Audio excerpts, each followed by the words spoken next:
O Seminário Teológico Harlan Graham é uma instituição acadêmica de ensino religioso que tem como objetivo principal a formação de homens e mulheres vocacionados para o exercício do ministério.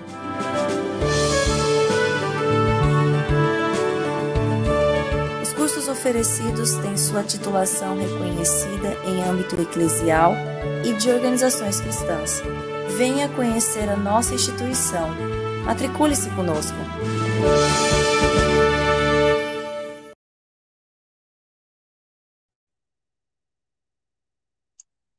Graça e paz do Senhor Jesus Cristo.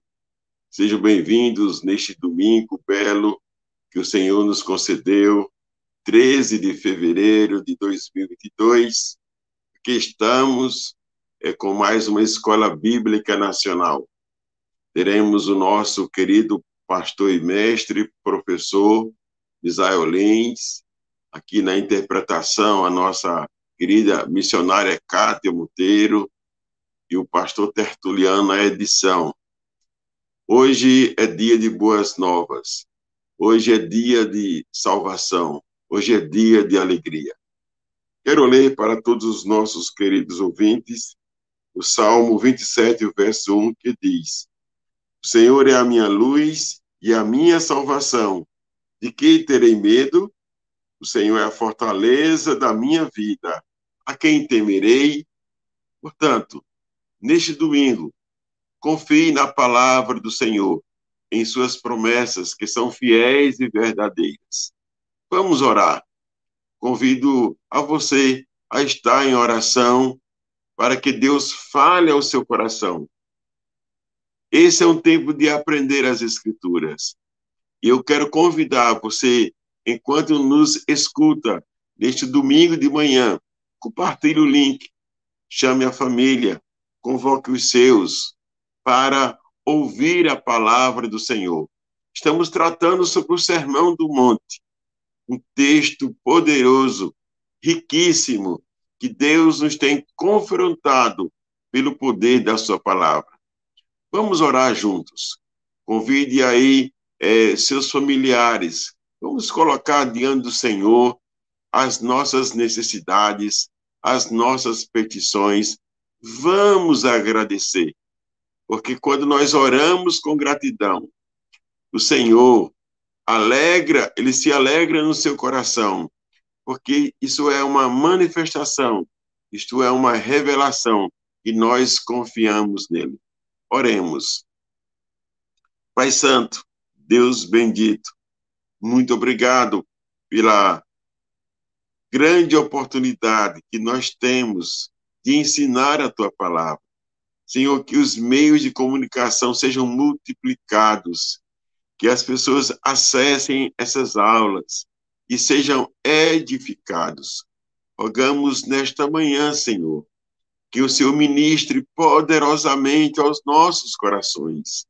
Deus, muito obrigado pela instrumentalidade da vida do pastor Misael Lins. Ó Deus, e que com todo esse vigor, com toda a graça do Senhor e na unção do Espírito Santo, ele esteja mais uma vez confortado, ó Deus, pelo Senhor, guiado pelo Senhor, ministrando esta aula. Senhor, eu quero orar pelos enfermos, eu quero orar pela saúde do meu pai, pastor Cesário, que está enfermo. Que o Senhor o cure, que o Senhor restaure. Ó Pai, também aqueles que em seus lares se encontram em sofrimento, em leitos de hospitais, em seus lares, em aflição. Deus, em nome de Jesus, põe a tua mão, ó Deus, restaura com poder e vigor, traz também reconciliação, traz também perdão, traz a cura do Senhor da alma. Ó Deus, revigora o teu povo. Nós rogamos por um grande avivamento. Aviva a tua obra, ó Senhor. A nossa esperança é o Senhor, para que o Senhor visite o teu povo, visite a tua igreja, restaure essa nação, restaure os desanimados, restaure aqueles que estão frios na fé, aqueles que estão envolvidos em seus pecados. Restaura, Senhor. Senhor, que também neste domingo, em nossos cultos à tarde e à noite, também seja tempo de salvação. Ó Deus, tempo de alegria, que todos os povos escutem a tua voz, nos sertões, nas aldeias indígenas, nas comunidades quilombolas, nos povoados sertanejos. Deus eterno, que hoje seja dia de salvação.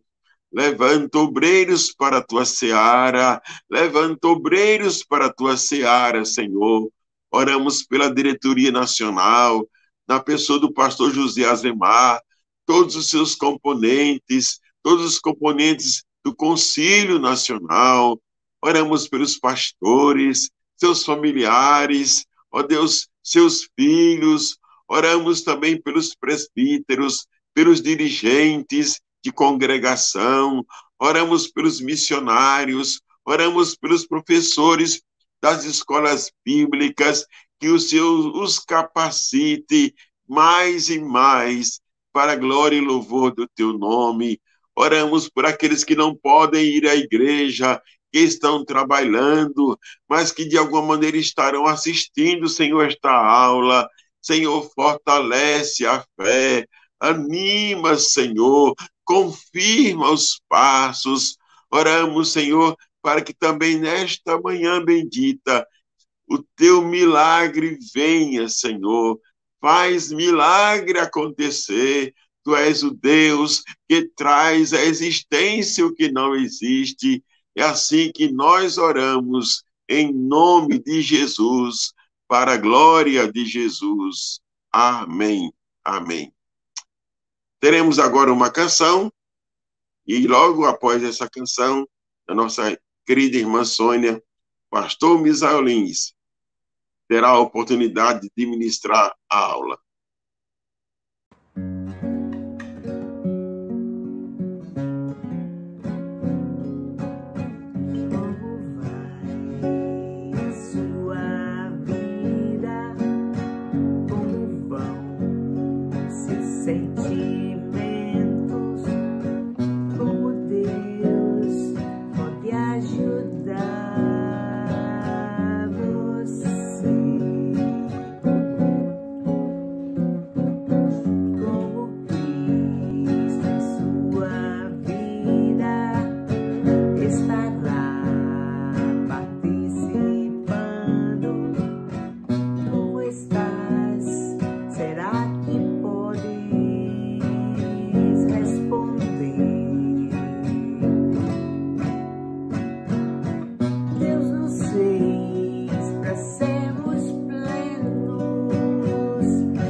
Você tem que ser triste.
perguntar como vai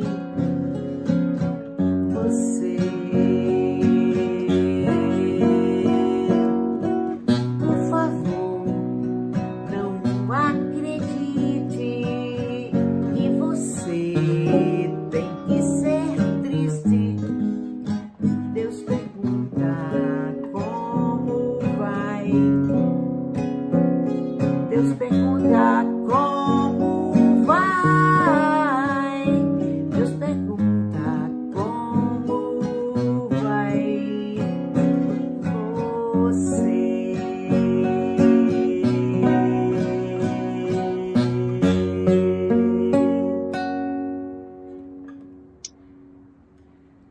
Deus sabe como está a sua vida. Entrega o teu caminho, a sua dor, a sua aflição. E certamente, por sua graça e misericórdia, cessarão toda dor. Vamos convidar aí o pastor Misael Lins, nesse momento, para que ele esteja participando conosco. Seja bem-vindo, meu querido pastor, nosso decano de teologia, diretor do seminário teológico Orlando Graham, da cidade de Natal. É uma alegria recebê-lo outra vez na Escola Bíblica Nacional. Então, pastor Misael tem a palavra nesse momento. Olá, meu irmão. Que bom lhe rever, não é? O nosso grande diretor de educação cristã nacional. Maravilha, viu? É bom ver você de volta, não é? A alegria é nossa.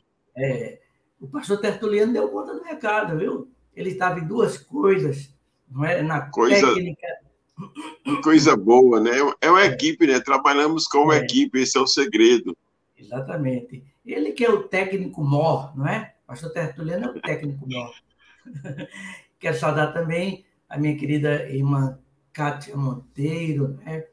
Quando eu vejo a Kátia Monteiro, eu lembro daquele casal maravilhoso que hoje está com o Senhor, não é? Meu querido Nelson e Fátima. Sempre lembro deles quando vejo a Kátia. É muito bom essa lembrança. E quero saudar, em nome do pastor José Ademar Luna Salles, nosso presidente da diretoria nacional, todos os demais superintendentes de campo, pastores, pastoras e membros de nossas igrejas de uma forma geral. É muito bom estar com vocês mais uma vez. E nesse momento, hoje, falando um pouco sobre a justiça que excede profecia e cumprimento. Na realidade, o que eu quero, de fato, mostrar é uma introdução ao que Jesus Cristo fala das leis, não é? Do decálogo. Então, nesse objetivo aqui, não é, que é mostrar que os 10 mandamentos são compatíveis com o Evangelho, a ideia é essa, de hoje. Eu não vou entrar nas leis especificamente, mas tentar mostrar que o Antigo Testamento é completamente compatível com o Novo Testamento, nesta relação de profecia e cumprimento. E aí, eu quero já mostrar o nosso texto básico, que é esse, não é? Não cuideis que vim destruir a lei ou os profetas. Não vim abrogar, mas cumprir. Porque em verdade vos digo que até que o céu e a terra passem, nem um jota ou um tio se omitirá da lei, sem que tudo seja cumprido. Qualquer, pois, que violar um destes mandamentos, por menor que seja, e assim ensinar aos homens, será chamado o menor no reino dos céus. Aquele, porém, que os cumprir e ensinar, será chamado grande no reino dos céus. Porque eu vos digo que, se a vossa justiça não exceder a dos escribas e fariseus, de modo nenhum entrareis no reino dos céus. Pois é, irmão, vamos conversar um pouquinho dentro do tema desse texto. E aí, nós vemos que Mateus 5, 17 a 20, nos diz que Jesus não veio destruir o que estava escrito nas Escrituras, na lei e nos profetas.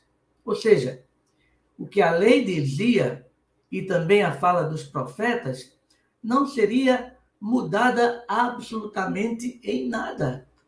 Tudo seria cumprido em Jesus. Há um interrelacionamento entre o Antigo Testamento e o Novo Testamento, entre a lei e os profetas e o ministério de Jesus, e ainda a missão da igreja. Está tudo relacionado. Vamos, meus irmãos, nesses dois textos, ver alguns princípios básicos. Jesus não veio abrogar a lei, mas cumprir. Esse é o primeiro princípio. Não é? E o outro é, Jesus veio corrigir as distorções dos ensinos dos escribas e fariseus. Aqui vemos a explicação de todo o antagonismo manifestados por esses intérpretes contra Jesus. Seria uma tarefa difícil entre a explanação da verdade e a religiosidade deturpada que os judeus viviam. Pois é.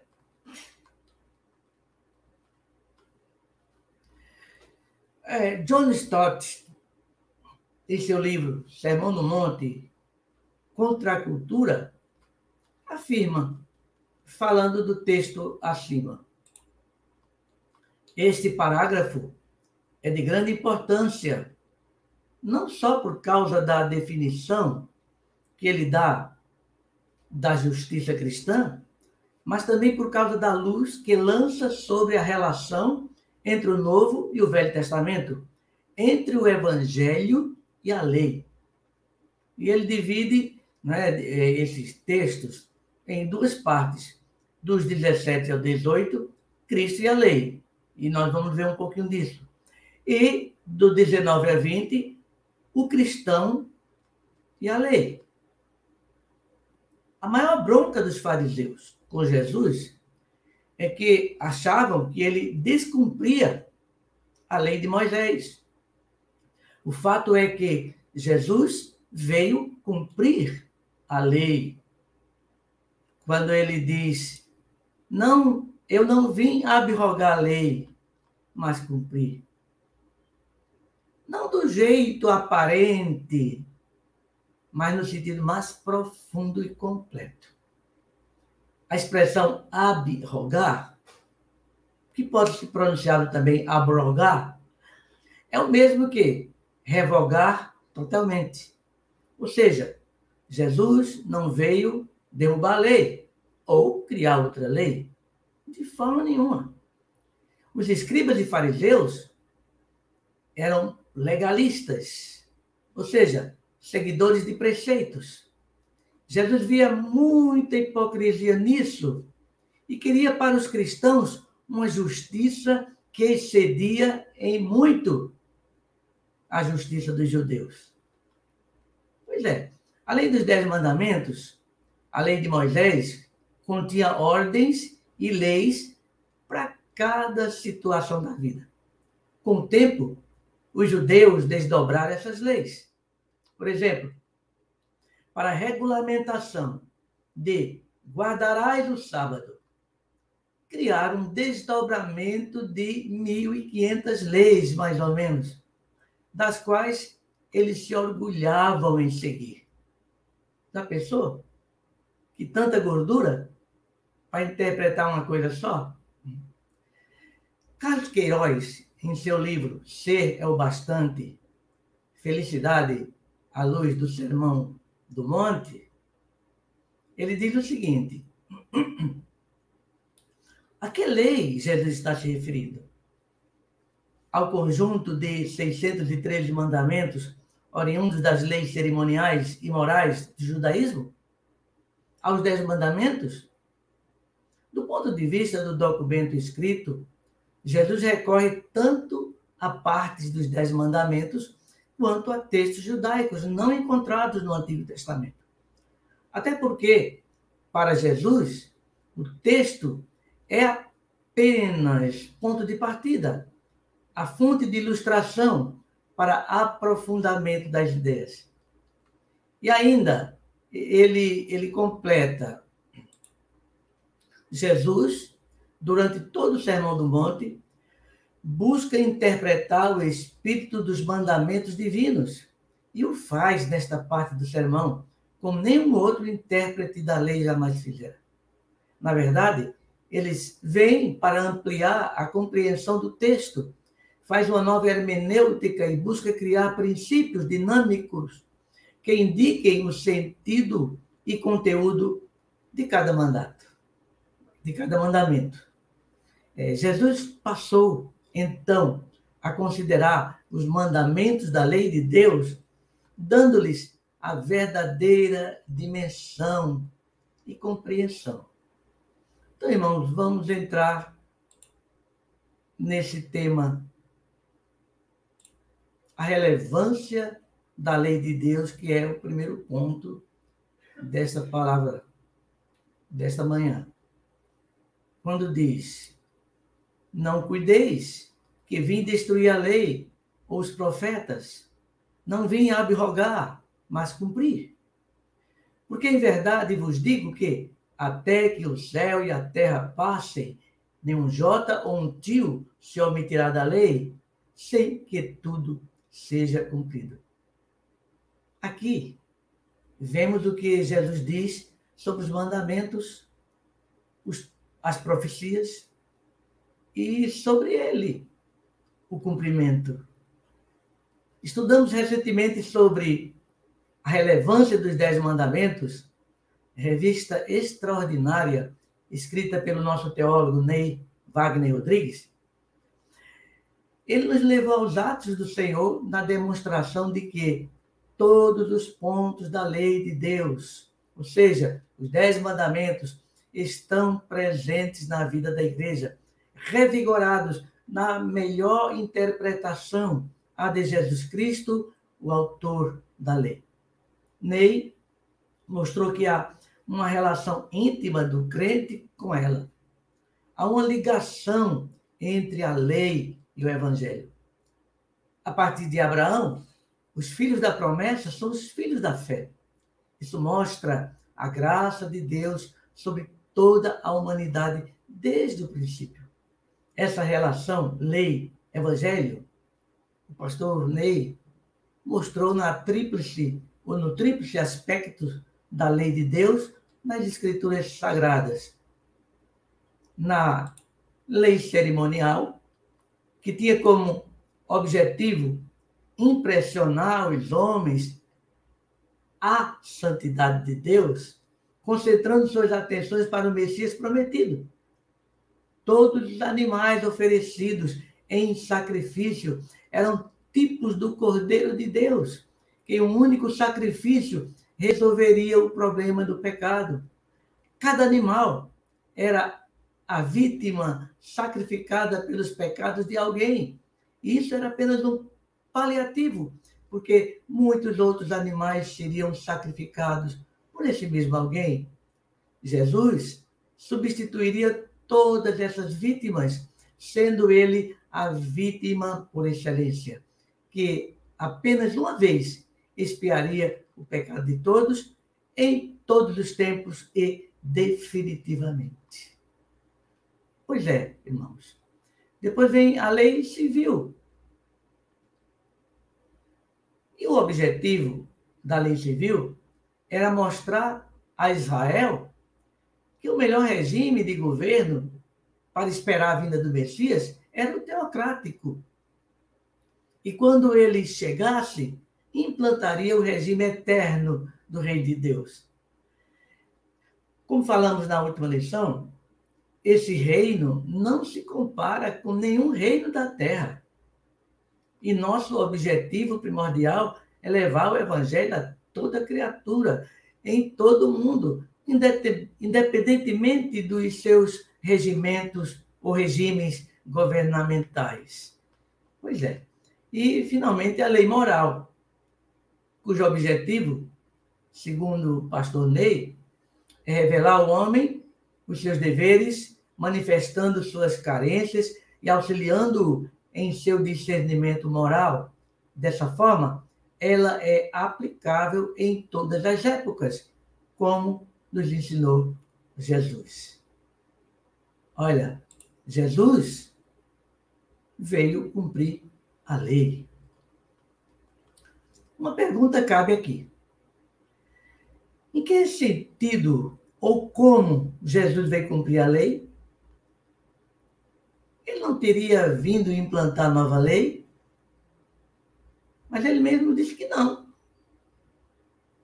A retidão de Jesus em obedecer aquilo que o Pai determinou, quando começa a explicar a lei, deixa bem claro que tudo quanto ensinaria dali por diante estava em absoluta harmonia com o ensino inteiro das Escrituras do Antigo Testamento. Em seu ensinamento, coisa alguma existiria que pudesse contradizer aquelas Escrituras. John Wesley, comentando a frase de Jesus, não vim revogar, mas cumprir, falou o seguinte, é como se Jesus dissesse, vim estabelecê-la em sua plenitude. A despeito de todos os comentários dos homens, vim para colocar em plena e clara luz aquilo que nela parecia obscuro. Vim declarar o verdadeiro e integral alcance de cada parte dela, mostrar o comprimento e a largura, toda a extensão de cada mandamento aí contido, a altura e a profundidade, sua inconcebível pureza e espiritualidade em todos os seus aspectos. Alguns imaginariam, ou imaginaram que nosso Senhor quisesse dizer, vim cumprir esta lei por minha inteira e completa obediência a ela. Não se pode duvidar de que ele tenha, nesse sentido, cumprido todos os artigos da lei. Mas não parece que fosse isto que o mestre queria dizer. Semelhante obediência é de todo estranha ao escopo do presente discurso. A significação das palavras nesta passagem é, sem dúvida, coerentemente com tudo quanto precede e se segue. Nas palavras de Wesley, o que Jesus pensava sobre a lei era uma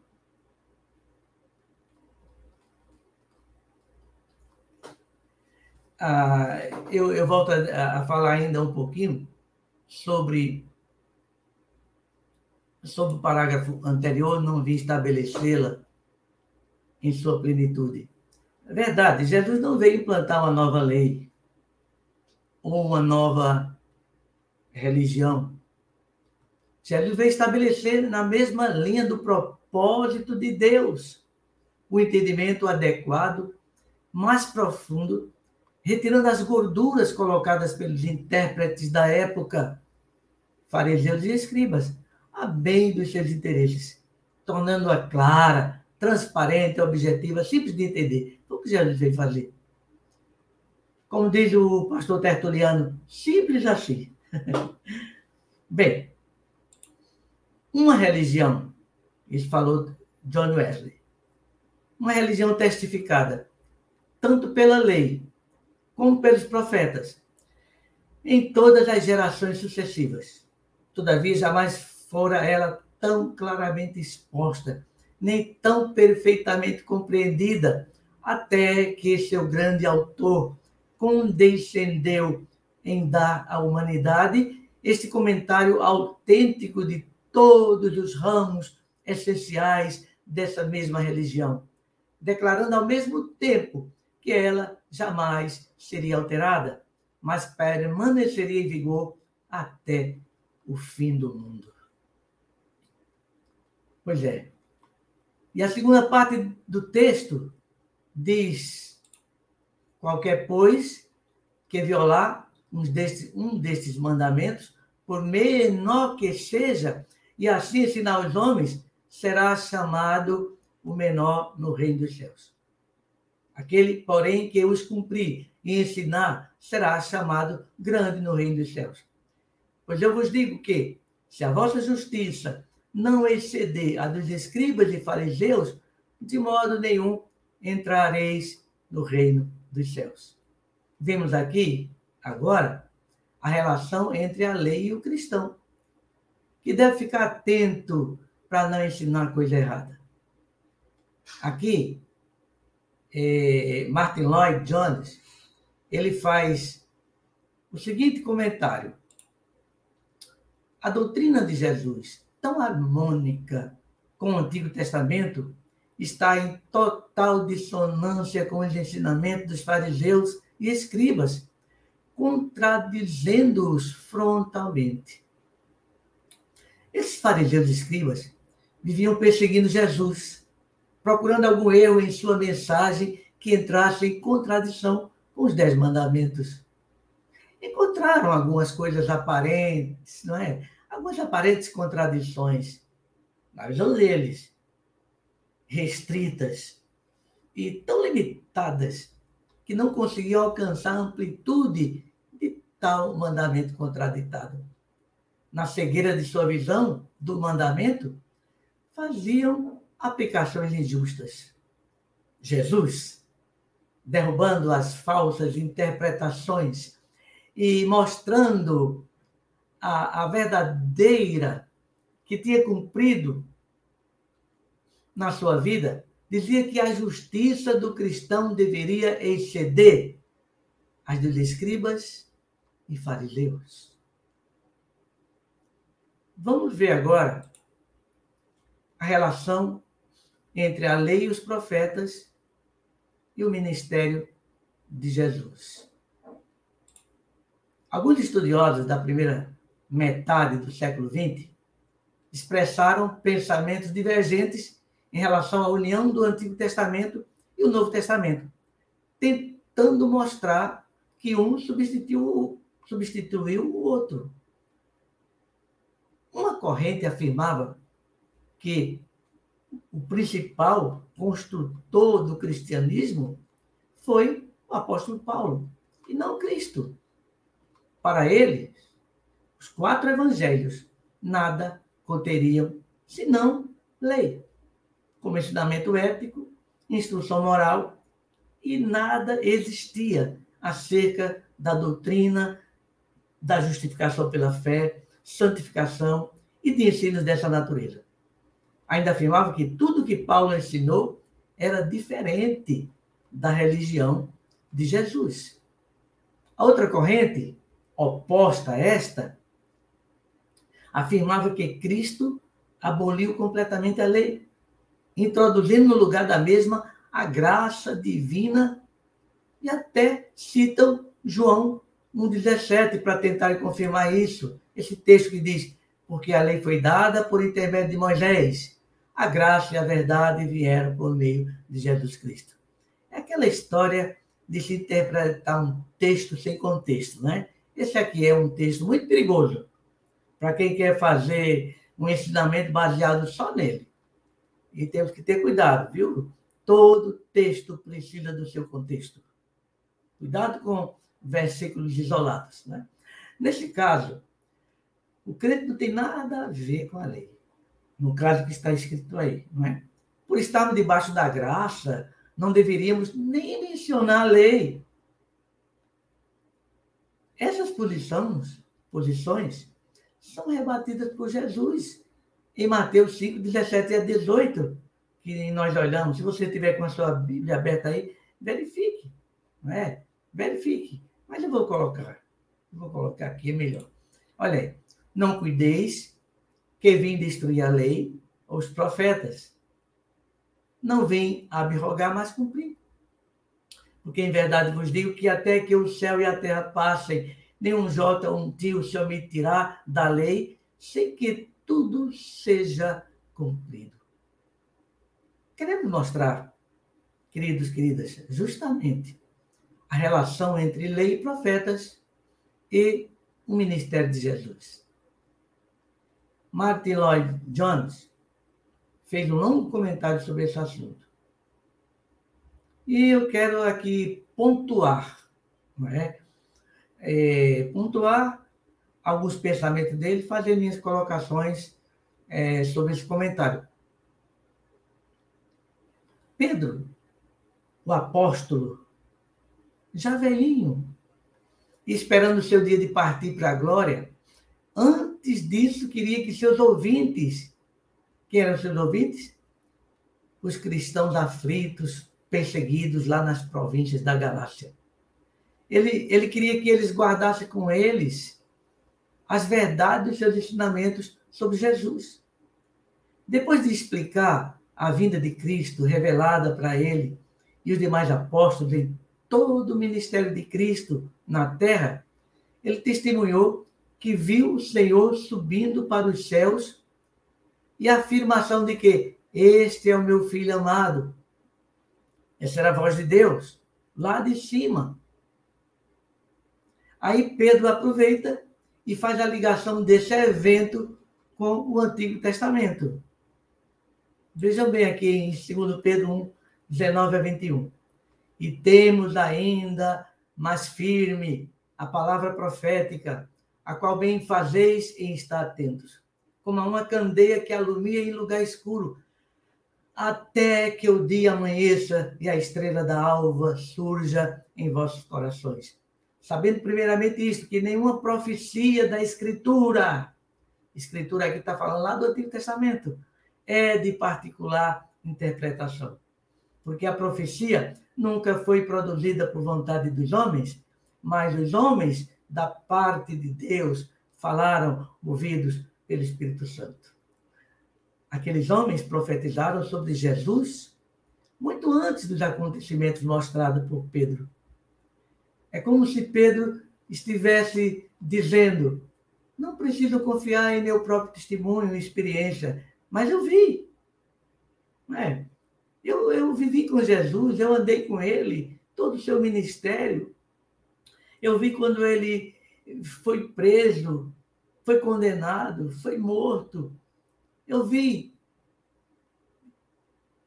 quando ele ressuscitado subiu aos céus.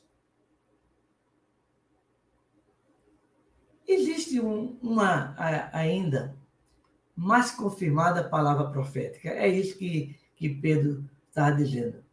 Além do que eu vi. Mas vamos lá para o Antigo Testamento e vocês verifiquem que tudo isso já estava projetado, já estava profetizado. Ficava implícito que eles deveriam procurar mais informações sobre o Messias. Onde? Nas Escrituras. E lembro, Escrituras aqui é o Antigo Testamento. Eles viriam aquilo que tantas vezes Jesus afirmou sobre ele mesmo, que tinha confirmação nas Escrituras. Veja o que o apóstolo Paulo diz sobre a afirmação de que Jesus é o cumprimento do ensino dos profetas do Antigo Testamento. Lá em 2 Coríntios 1:20, ele diz: pois tantas quantas forem as promessas de Deus, nele está o sim. Olha aí, cumprimento da profecia anterior. Portanto, é por ele o amém, para a glória de Deus, por nosso intermédio. O que foi profetizado no Antigo Testamento a respeito do Messias, encontraram o sim e o amém em Jesus, nosso Senhor.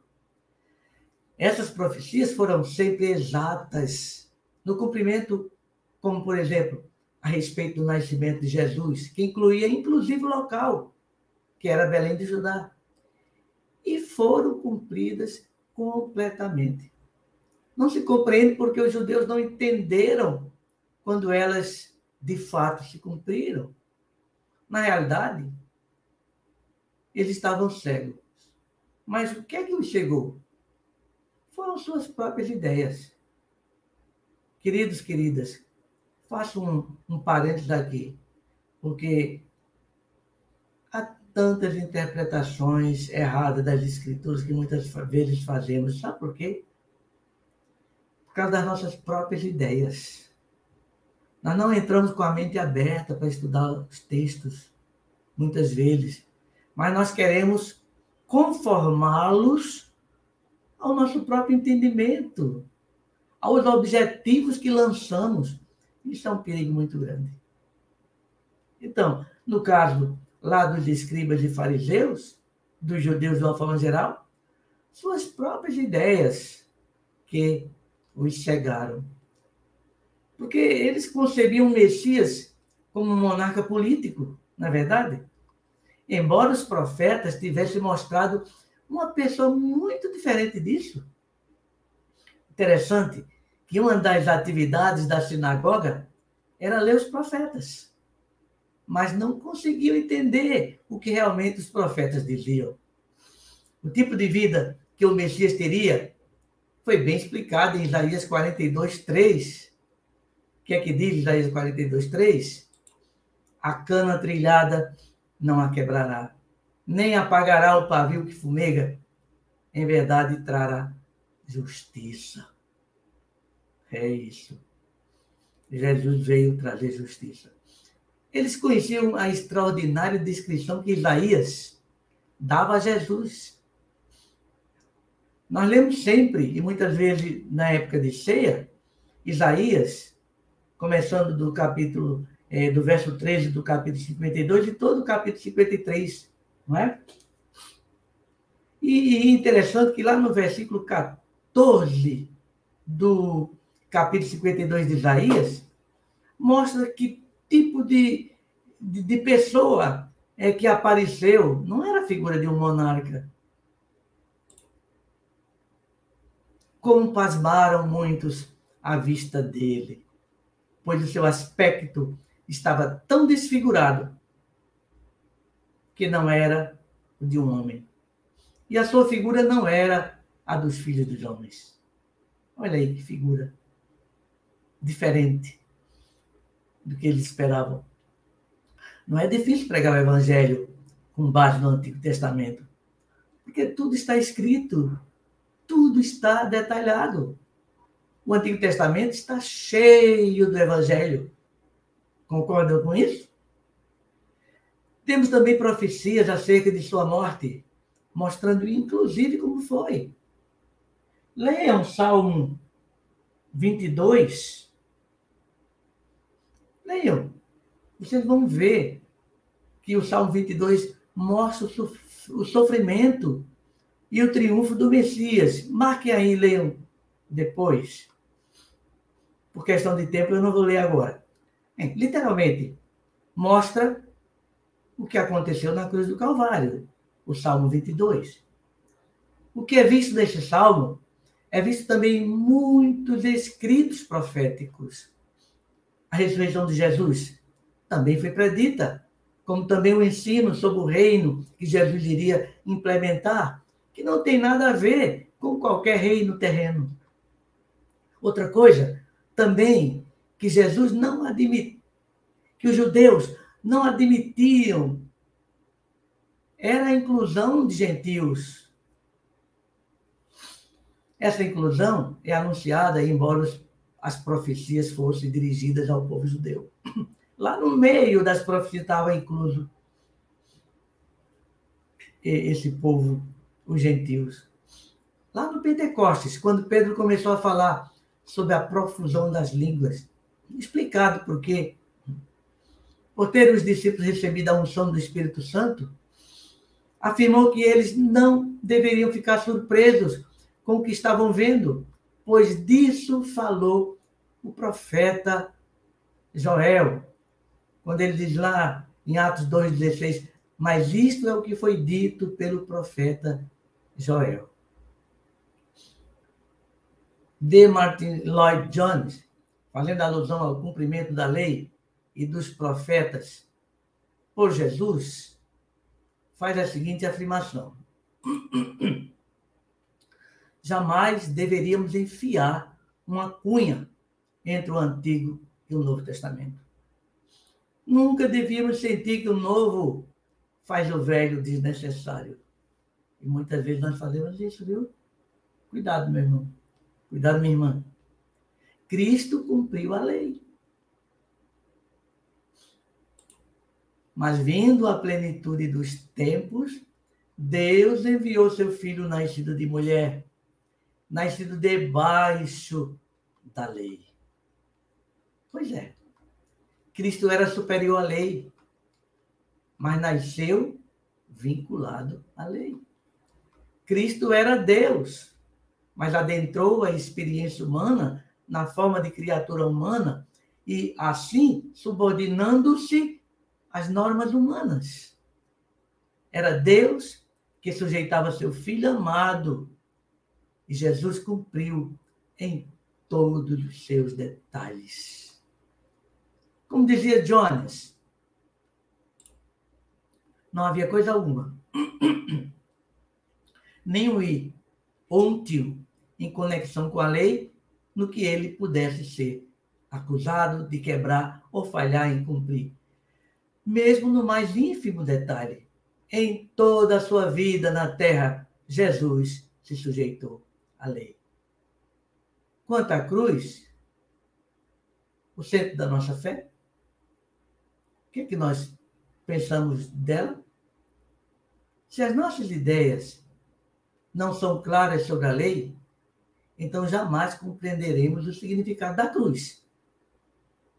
Não desliguem a cruz do Antigo Testamento. Lloyd Jones, ele diz: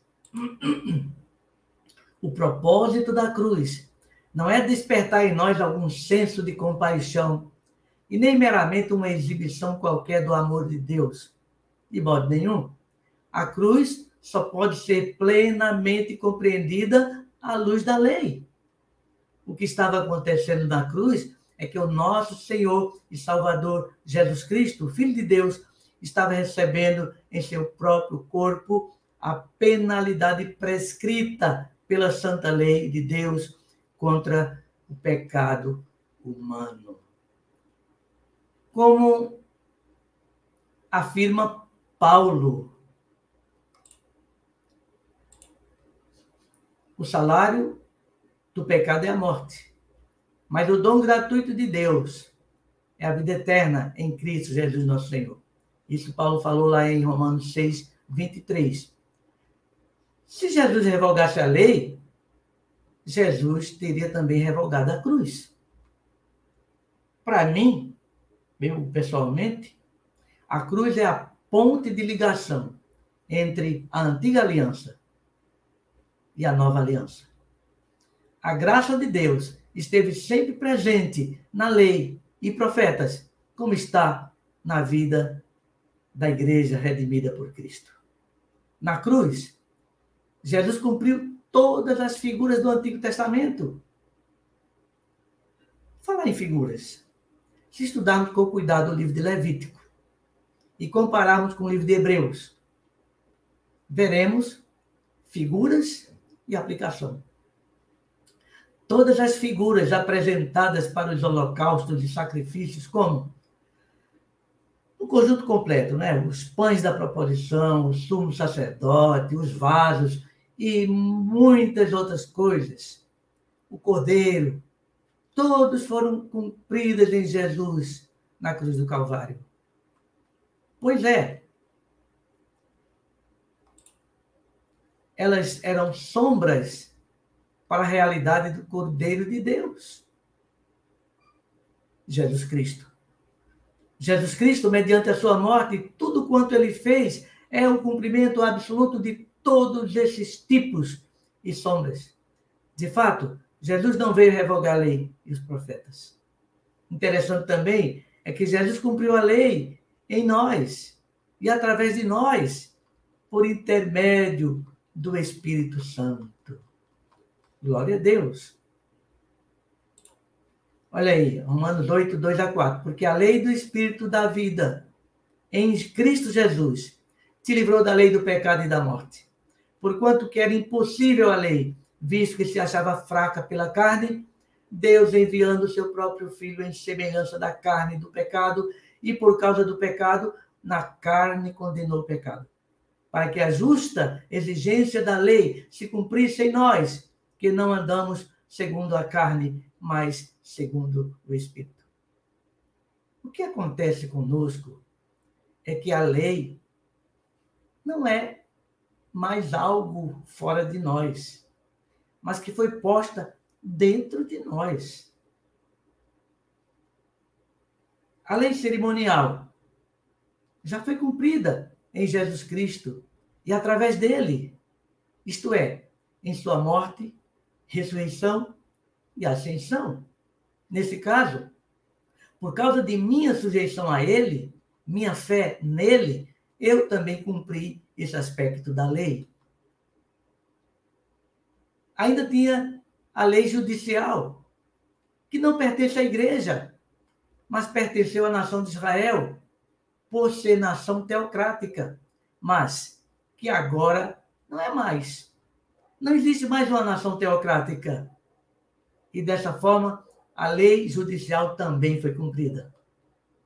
A igreja agora é a nova nação, o novo povo, o novo Israel, e não está vinculada a nenhum governo humano.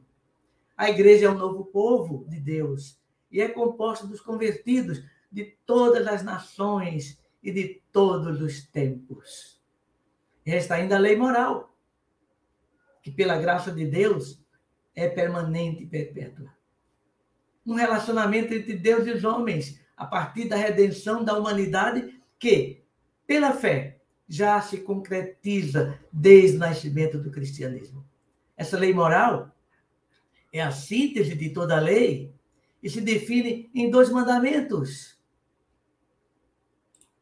Amarás, pois, ao Senhor teu Deus, de todo o teu coração, de toda a tua alma, de todo o teu entendimento e de todas as tuas forças. E o segundo é este: amarás ao teu próximo como a ti mesmo. Não há outro mandamento maior do que esses. Essa convivência vertical com Deus e horizontal com nossos semelhantes, cheia de harmonia e vida eterna. Amarás o teu Deus de todo o teu coração. Amarás ao teu próximo como a ti mesmo. Esse aspecto da lei, a moral, já é eterna.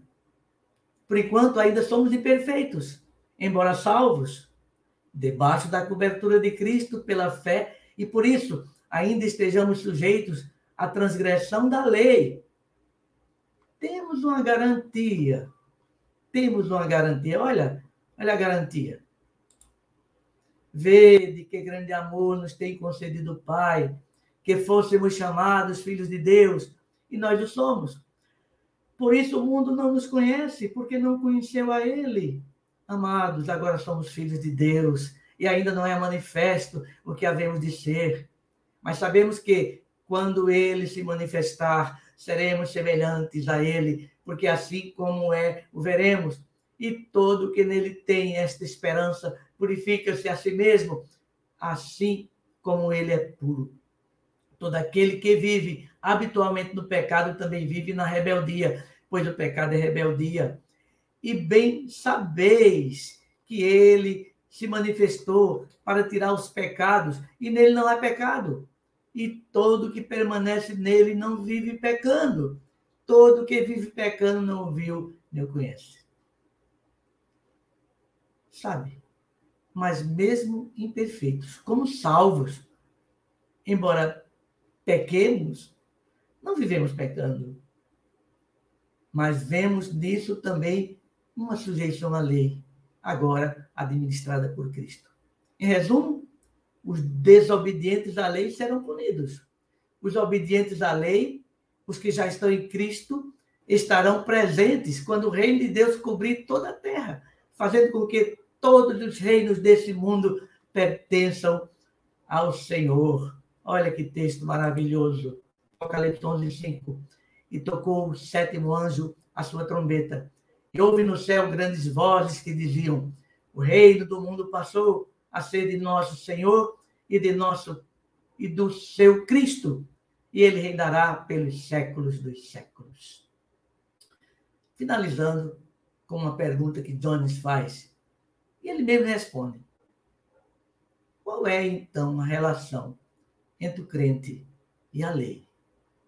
Jones diz o seguinte: o crente não mais está debaixo da lei, no sentido que a lei é um pacto de obras. Esse é o argumento inteiro de Gálatas 3. O crente não está sob a lei nesse sentido, e a sua salvação independe de sua observância à lei. Ele foi libertado da maldição da lei, não está mais sob a lei, como uma relação de pacto entre ele mesmo e Deus. Todavia, isso não o isenta da lei como uma regra de vida. A lei só é contrária à graça, no sentido que antes havia um pacto da lei, mas agora estamos sob o pacto da graça. Mas por estarmos debaixo da graça, não quer dizer que podemos pecar. Não.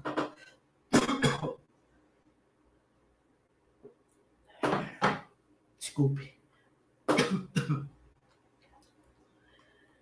Mas por estarmos debaixo da graça, irmão, eu falava que não quer dizer que não podemos pecar. Nós pecamos. Precisamos entender que ser santo significa ser reto. E ser reto significa guardar a lei. E Jesus falava que aquele que tem os meus mandamentos e os guarda, esse é o que me ama. Que maravilha de texto, não é verdade? Então, devemos ter cuidado para não nos desviarmos da fé que aceitamos e ficamos cobertos pela graça de Jesus.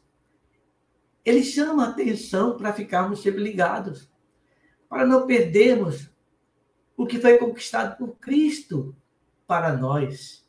Sim, e ele diz: nem todo que me diz Senhor, Senhor, entrará no reino dos céus, mas aquele que faz a vontade de meu Pai que está nos céus. Então, cuidado, queridos.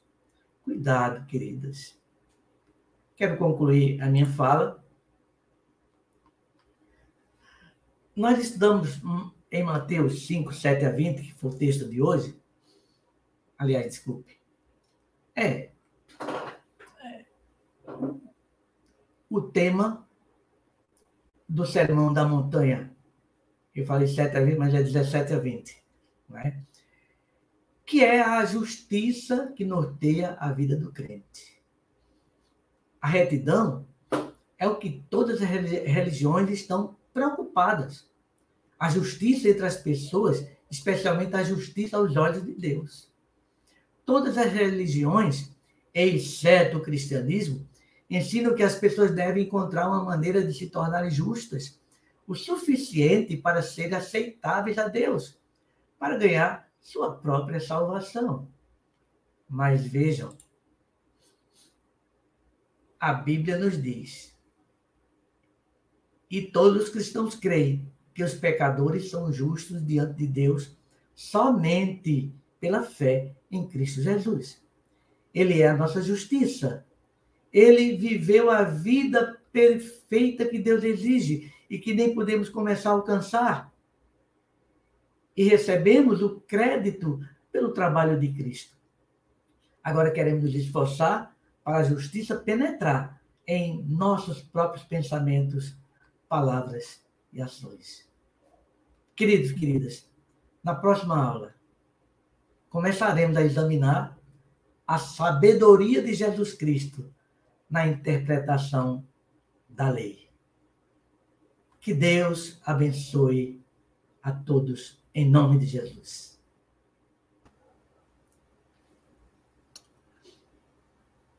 Amém, pastor Misael.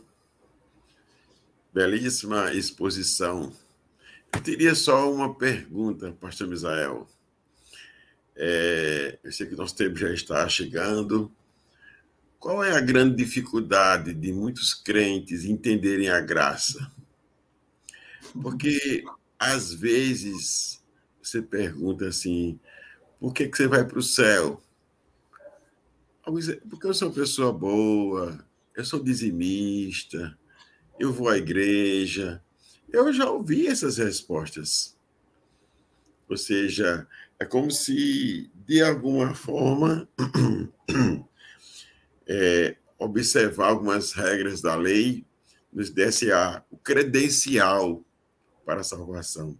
Por mais que a gente diga que a salvação, a justificação é pela fé em Cristo, é pelos méritos de Cristo, mas entender essa graça me parece difícil.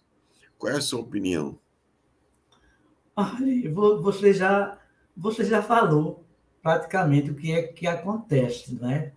Na realidade, nós falamos que somos salvos pela fé, pela graça de Jesus Cristo, mas na prática, nós vivemos tentando justificar as coisas que nós estamos fazendo, procuramos ver nos outros se estão vivendo um verdadeiro evangelho, isso com base em aparências. Nós sempre estamos olhando as aparências, não é? Cuidado para não fazer aquilo. Olhe, crente não pode fazer isso. Crente não pode fazer tal coisa. Aquilo é pecado. E, na realidade, o que nós deveríamos observar é que Cristo, irmãos, é o nosso guarda-chuva. Não é? Cristo, nós continuamos sendo pecadores. Continuamos. Embora sejamos justificados, nós somos justificados pela fé. É a fé que nos sustenta em Cristo Jesus. Obviamente que devemos praticar as boas obras, porque as boas obras, ela vem agarrada à fé. Né? Eu tenho fé para praticar boas obras, mas muitos querem trocar. Querem praticar boas obras para ver se arranja alguma coisa no céu. E não é por aí. Nunca foi por aí. Então, o que nós temos que fazer? É procurar viver a vida piedosa, claro. Não é? Fazermos o melhor possível em relação ao nosso testemunho, mas não ficarmos demasiadamente preocupados com qualquer coisinha. Eu me lembro até foram alunos meus no seminário ainda quando estava em Pernambuco, né, no Seminário Pentecostal do Nordeste. Eu me lembro de alunos que hoje são pastores. Alguns estão na missão, mas outros não, estão em outras igrejas. Eu me lembro que alguns rapazes chegavam para o seminário e nós descobrimos que muitas vezes até para ir para a cama dormir, eles vestiam uma camisa com manga comprida, porque se Jesus Cristo voltasse, teria que encontrá-los preparados para a glória. Eu estou dando esse exemplo para mostrar que a gente tenta,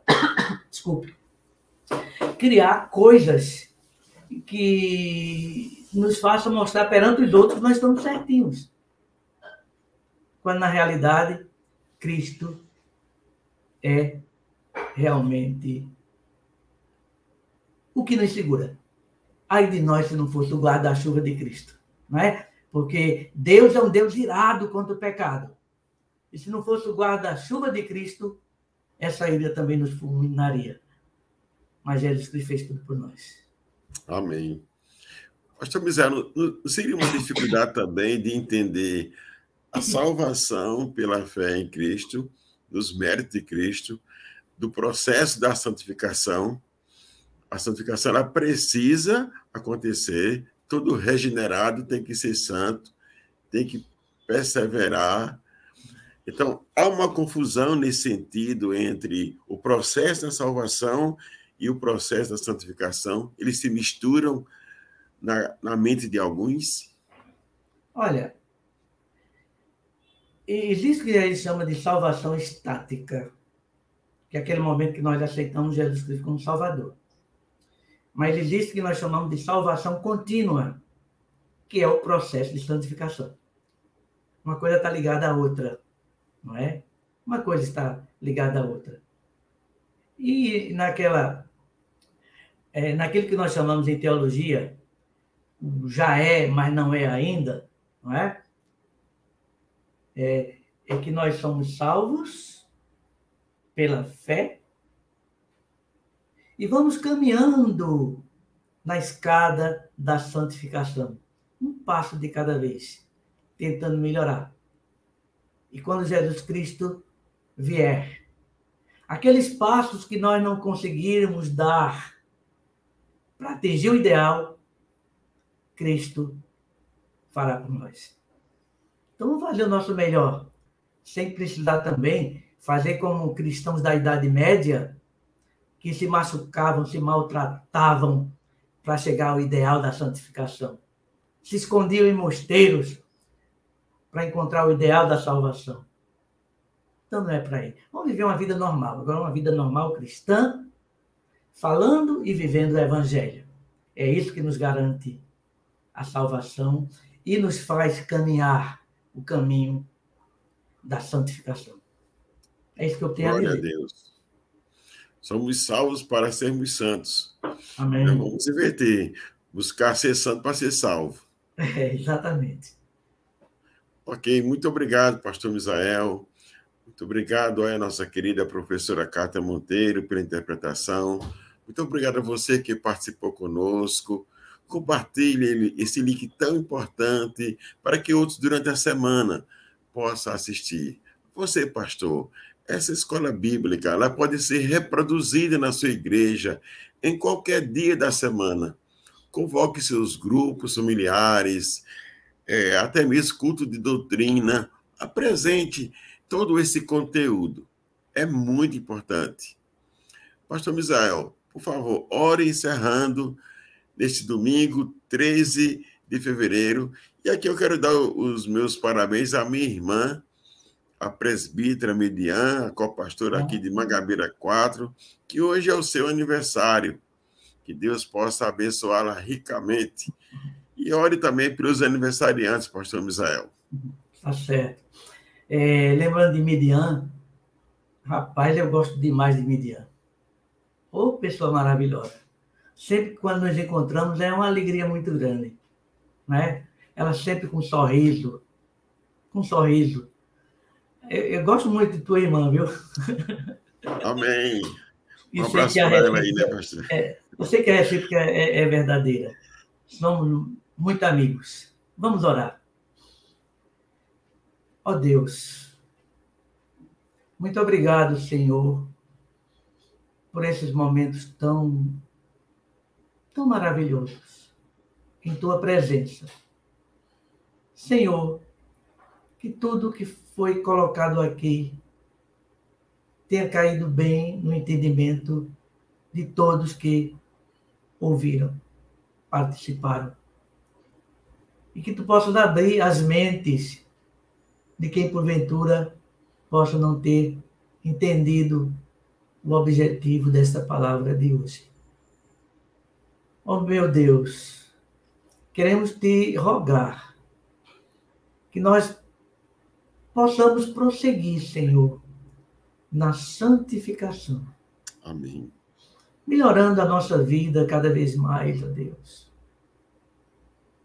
Com disposição, com coragem, sem medo de enfrentar as barreiras, as dificuldades que surgem diante de nós. E agora, Pai, nós queremos te rogar pela nossa irmã Midian. Ó Senhor, nesse dia do seu aniversário, que tu possas abençoá-la grandiosamente. Que tu possa atender os desejos do seu coração. Amém. E em nome da Midian, eu quero te pedir também por todos os aniversariantes de hoje, dessa semana também, que tu possas abençoar cada um deles, cada uma delas. Amém. E que possam ter os seus corações firmados em Ti. Sim, Pai. Te rogo por este programa, EBD Nacional, que ele atinja os objetivos desejados e que tudo seja para a honra e glória do Teu santo nome. Ajuda-nos hoje, Senhor, nas nossas EBDs presenciais. Ajuda-nos também, Senhor, no culto noturno. Que Tu possas abençoar grandiosamente e possas salvar muitas pessoas para Ti. Em nome de Jesus, aquele que vive e reina eternamente. Amém. Amém. Amém. Grande abraço a todos, até o próximo domingo.